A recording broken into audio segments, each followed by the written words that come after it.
Welcome to the podcast editing and support show. My name is Dave. Are you ready? Are you ready? Let's go. We're going to start the episode right now. Happy to have you here. Let's do this. Hey, welcome back to the show. Glad to have you here. We are in kind of like halfway-ish through our little chat here around podcast services and AI.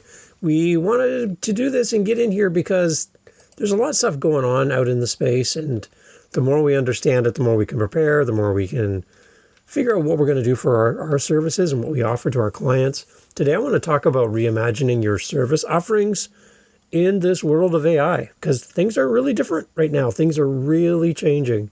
And first thing we want to do as we jump in here is we want to talk about auditing our current services. What do we have? What are we offering? What do we automate? First of all, automate. What do we enhance? And what do we just drop? Automate, enhance, or drop here on the podcast editing and support show. You ready to go? We're going to automate something. We're going to enhance something. We might just drop it completely. Glad you're here. So a quick little audit checklist that I've kind of pulled together for today's episode. A few things, four things we're going to think about as we kind of look at auditing our current service offering and what we offer to our clients and podcasters. And here's some things to consider. All in the show notes. You know how we do things. So if you go over to the show notes and click through, you'll see what I'm going to say next. It's like you can read my mind. Yeah, well, there you go. It's right there for you. First, as we do this little audit together around what we should automate, enhance, or drop, is to identify all of our repetitive tasks. Make a list of all of the tasks that you perform in your daily routine and what you do with your clients. It could be different client to client, so you want to have to make sure you embrace all different aspects for all the different types of shows that you work with your clients. But some of the things like audio cleanup, basic sound leveling, removing filler words and gaps and tangents and content editing, and there's all these different things. Identify all of the things that you do on repeat. Okay, first thing you need to do. The next part, leverage AI for automation. Use modern AI tools for time-intensive, less creative tasks. You know the stuff that you can do on autopilot without any thinking, doesn't make you smile, but it's something that has to get done? Might have a tool out there that can do that for you to give you time to do something else. So auto-transcription, noise reduction, AI-based mixing. There's a bunch of different things that are out there for us, depending on your skill level and how much money you have. There's probably a tool for you that can do something that'll give you back some time. This will free you up to create higher value work instead of doing all the mundane, everyday things. So we identify all the repetitive tasks. We leverage AI for automation. The third one, we enhance human-centric services, something that AI can't do. We highlight the services that require more emotional intelligence. AI is artificial intelligence. Emotional intelligence, EI is emotional intelligence, which AI has no idea how to do. But you do, because it's built into your brain.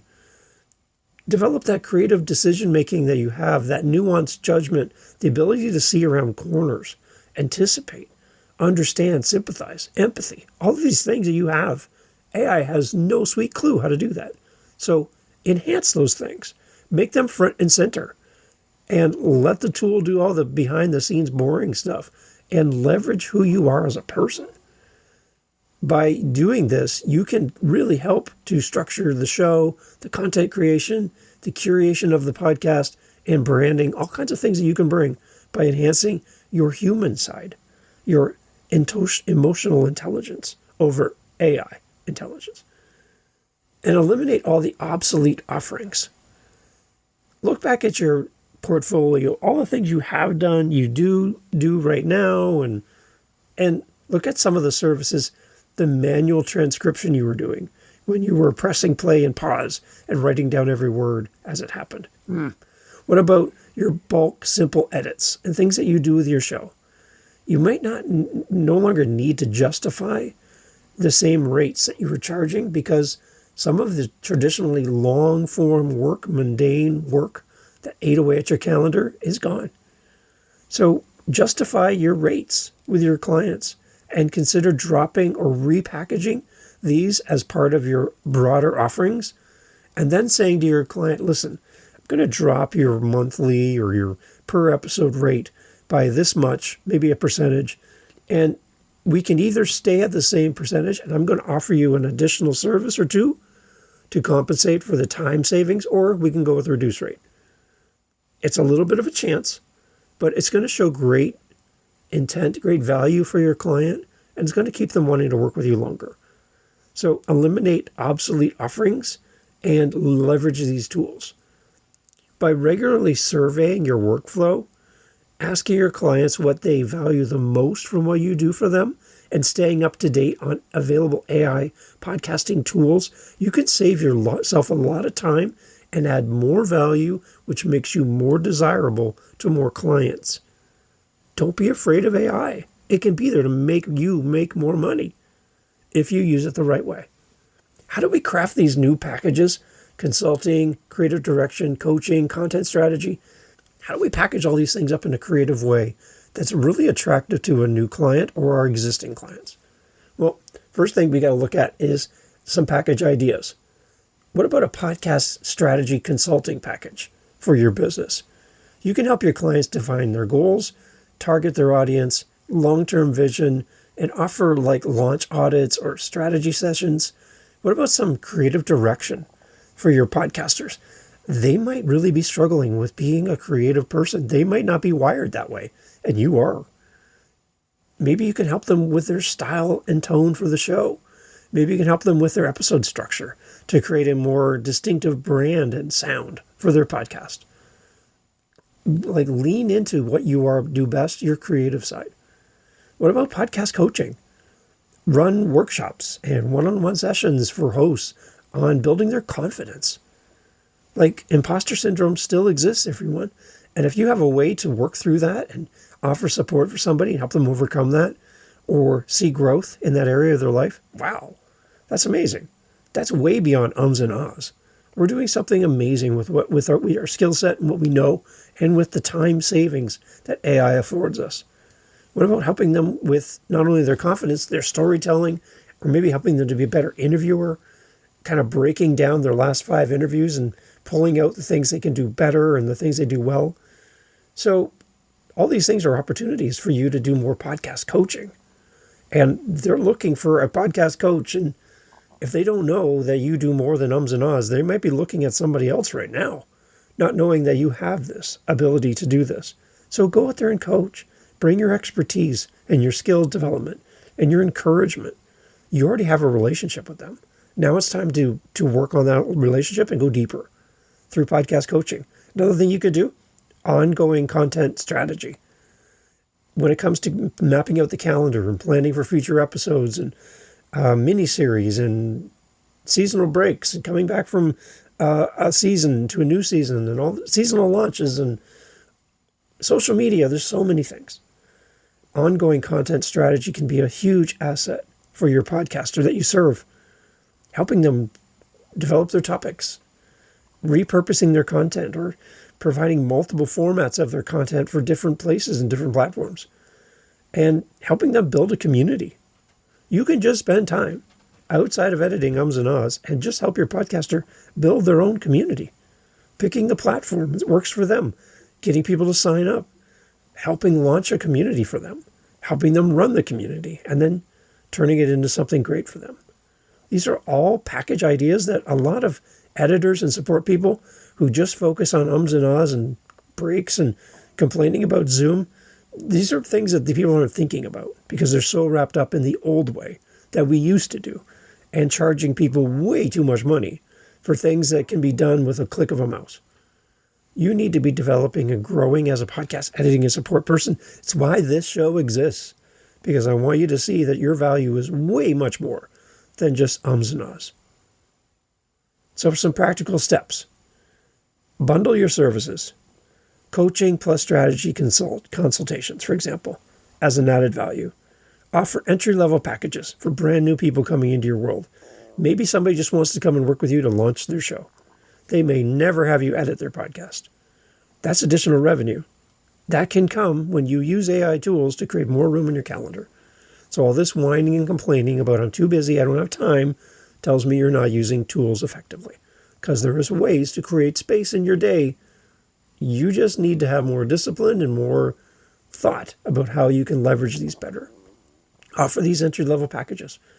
Also have a premium service, end-to-end launch, seasonal narrative direction, being on the call during the recording. These are all things that you can do to increase your attractiveness to your current clients and new.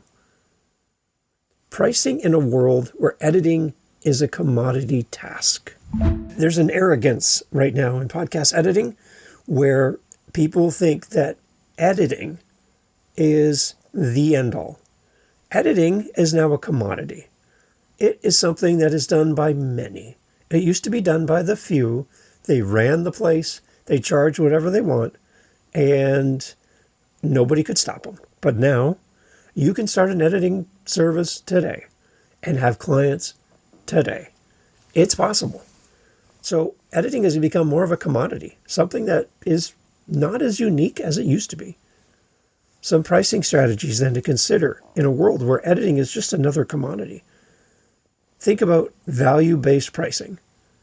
Charge for your impact, not your time. What is it worth to your client to have a professional, strategic, creative, supportive person working on their podcast? Charge for your impact and not just your time. What about tiered packages? Offer a do-it-yourself AI-only editing at a lower rate because you're really hands-off and the tool does everything. It's not great. It's not the way you would do it, but what if you use a tool like that and have an introductory rate and bring people on and then mold them and show them what you could do if you moved up into you yourself editing their podcast. And I wouldn't hide it from them. This is my entry level. It's a discounted rate because I'm using tools. It's not me. I'm not editing your show. I'll run the tools and do all that stuff for you, but it's not me at a discounted rate. Tiered pricing. You can reserve a mid and top tier pricing for more hands-on creative services and coaching and consulting. You can have transparent add-ons. Let the clients choose between basic or enhanced options, such as AI editing versus full human creative review and support. So you need to communicate the value of all this as well. When you're talking to people, your current and future clients, emphasize your expertise, your creative input, your problem solving, and how you approach your leads to better client outcomes than automation alone. You could have a service level that's basic and automated. For example, AI editing only, and the pricing focus, it's volume and speed. You can have an enhanced service level, which is more human review plus polish, and the pricing focus is more sound, brand, and impact focused. Or you can have a service level that's premium, where your clients get strategy and creative support, and the pricing focus is more around outcomes, growth, and return on investment. There's different ways to do this, and there's not one size fits all. And what I'm seeing in podcast editing right now is a bunch of people who've been doing this forever. They have one tier. Everybody does the one tier. It doesn't matter. And they charge everybody a flat rate. And they're not growing. They're not using AI, and they're stuck in a rut. It's time to move out of the rut. The difference between a rut and a grave is the depth of the hole. So get beyond the ruts, get beyond the grave, and let's move forward with our business. How do we upsell our services to leverage both our tech background and our expertise as a creative person? There's an opportunity to do some upselling here. We can have a hybrid package, which is kind of a blend of an AI efficiency model at a lower price for technical edits with a more in-depth human review and overview of what the AI is pumping out there. It still has a human touch. That's kind of a hybrid. You can have an analytics and insights package that you can use as an upsell. Provide regular reporting on audience growth, episode engagement, and strategic recommendations powered by AI metrics. Remember, you love this stuff. You're a podcaster? Not so much. They don't have this time to go into their Apple dashboard. They don't have time to go into Spotify. They don't have time to review how long people are listening to a certain episode and retention rates. They don't have time to review how many countries have listened. What are the top 5 episodes? What are the top 10 things that have happened in this podcast this month? They have no idea. This is something that you can offer as an opportunity to upsell your services. You can also help them with content repurposing. You can leverage AI and help an AI to help you generate transcripts and then step into more crafting those transcripts into more of a blog or an email newsletter, a Substack account, social media content. Audiograms, again, not a big fan of audiograms, but I know people talk about them often. They're not, for me, they haven't worked really well. Your client might request them. Keep it up. Think about it. If that works for you, great. But if not, I steer away from those. The other thing you can do is help them with host support and training to make them a better podcaster. You can offer personalized feedback, an audit of their show with AI listening analysis plus human coaching to give them some more direction for their podcast. There's way more than just ums and ahs, everybody. It's time to upsell your services, leverage both your tech and your expertise, and help your clients do more. You can do this. The last part as we kind of wrap up and head out for this episode is how to future-proof. What new problems can you solve for your clients in advance? There are always opportunities for you and I to innovate as podcast editors and support people. AI workflow integration is one thing. We can help our clients to implement and optimize new AI tools for their podcasting process. We can also help them with their content monetization guide. That's a fun word. As we help them raise money for their show and make money with their podcast, we can advise on strategies like paid memberships, sponsorships, buy me a coffees, Patreon, all kinds of different things. We can help them with audience community building to facilitate methods for them to foster their listener engagement, build a community around the show. We can help them to access their SEO enhancements and using tools to show them their top ratings across Apple. Let's get beyond the listen notes 1% globally. That's junk. Let's focus on some real meaningful stats. Mopod is a good example. Mopod just came out with a new update to their platform, and you can see not only Apple information, you can now see information from Spotify and more to come. So Mopod is a great source for that. Help your podcaster to understand what's going on behind the hood and under the hood of their show. You can also help them with crisis management planning, support, and helping them to handle any PR issues or sensitive topics or negative feedback or a really bad guest. You can help them with that kind of stuff by being proactive. In all of this, we just need to stay ahead. In a world that's going so fast, you and I need to stay ahead. We need to invest in our own learning. We need to experiment with emerging tech, things that are happening in this space. And we need to position ourselves as a thought leader in this space.